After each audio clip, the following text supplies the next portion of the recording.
Na hili ni tamko la asasi za wanawake kuelekea uchaguzi mkuu mwaka 2025.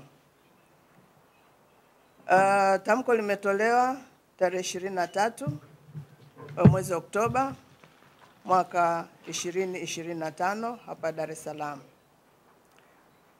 Wakati wa Tanzania wakielekea katika tukio la kikatiba la kupiga kura mnamo Oktoba 29, muunganiko wa asasi za kiraia zinazotetea makundi maalum ikiwemo wanawake, watoto na vijana wanawake tumeungana kwa pamoja kuhimiza umma kuhusu ajenda muhimu ya ushiriki wa wanawake katika siasa na uongozi, sambamba na kuhimiza ushiriki wa wanawake katika upigaji kura siku ya Oktoba 29 mwaka huu. Ushiriki wa wanawake katika siasa na uongozi ni miongoni mwa vipaumbele vya asasi za kiraia vyenye mrengo wa jinsia, kwa sababu tunaamini wakiwepo wanawake viongozi kutakuwa na hatua mahususi katika kuongeza kipato na maendeleo ya wanawake. Nitarudia sehemu hiyo.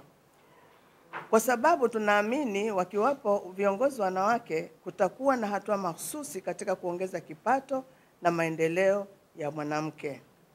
Hivyo basi, sisi muunganiko wa asasi za kiraia tunawahakikishia kuwa tunakwenda kutimiza wajibu wetu wa kikatiba wa kupiga kura na kadhalika kuhimiza wanawake kwenda kushiriki katika mchakato wa kikatiba wa kupiga kura, ili tunapokwenda kuwachagua viongozi wetu basi tuwatwike mzigo wa mambo ya msingi yanayowahusu wanawake.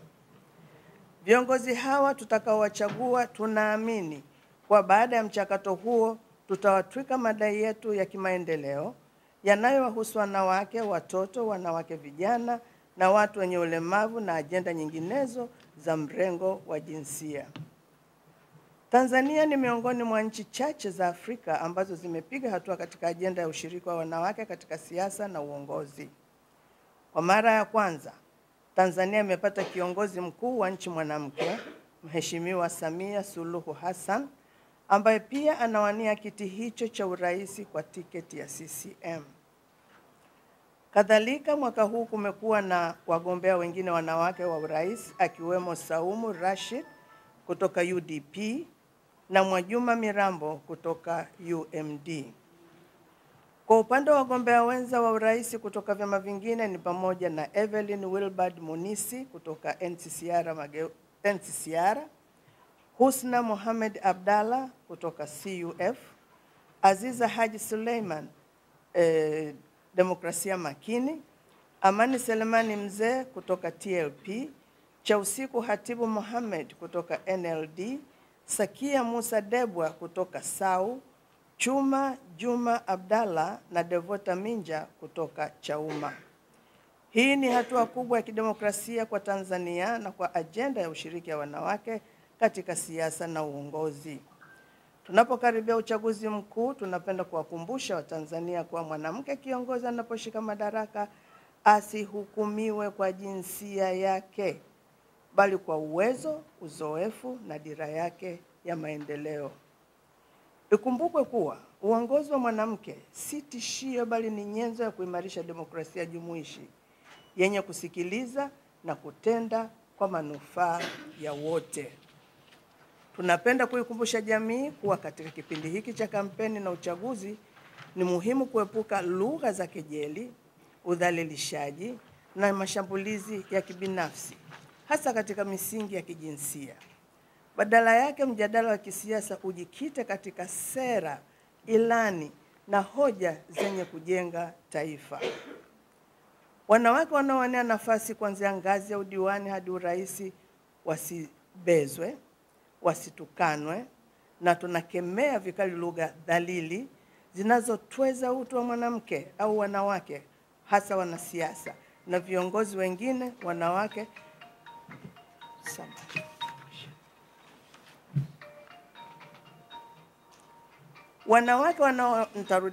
Wanawake wanaowania nafasi kuanzia ngazi za udiwani hadi urais wasibezwe, wasitukanwe, na tunakemea vikali lugha dhalili zinazotweza utu wa mwanamke, wanasiasa na viongozi wengine wanawake. Bado tunaamini kuwa Kwa kumpata rais mwanamke, Tanzania imepiga hatua kubwa kupitia yeye katika kutekeleza dira ya maendeleo endelevu ya Umoja wa Mataifa SDG 5 inayosisitiza usawa wa kijinsia na uwezeshaji wa wanawake katika maamuzi. Kupitia rais huyu mwanamke, tumeona sheria kadhaa zikibadilishwa, ikiwemo ya vyama vya siasa na hata miradi mikubwa ya maendeleo ikiwemo ya afya. Asasi za kiraia zinasimama imara katika kuhakikisha kuwa mafanikio haya yanaendelezwa si kwa maneno bali kwa vitendo. Ushiriki wa wanawake katika siasa unaongeza uwajibikaji, uwazi na ustawi wa kijamii, kwa kuwa tafiti nyingi zinaonesha kwamba mwanamke au wanawake viongozi wanapendelea sera zinazogusa elimu, afya, haki za watoto na usawa wa kiuchumi. Kama zipo changamoto kupitia uongozi wake, basi si muda wa kumkashifu kwa kupitia jinsia yake. Tunapenda pia kuikumbusha Tume Huru ya Taifa ya Uchaguzi INEC, vyama vya siasa na wadau wote kuhakikisha mazingira ya uchaguzi yanakuwa salama, jumuishi na huru dhidi ya vitisho, udhalilishaji na ukatili wa kijinsia ambao mara nyingi huwakatisha tamaa wanawake kushiriki kikamilifu katika siasa.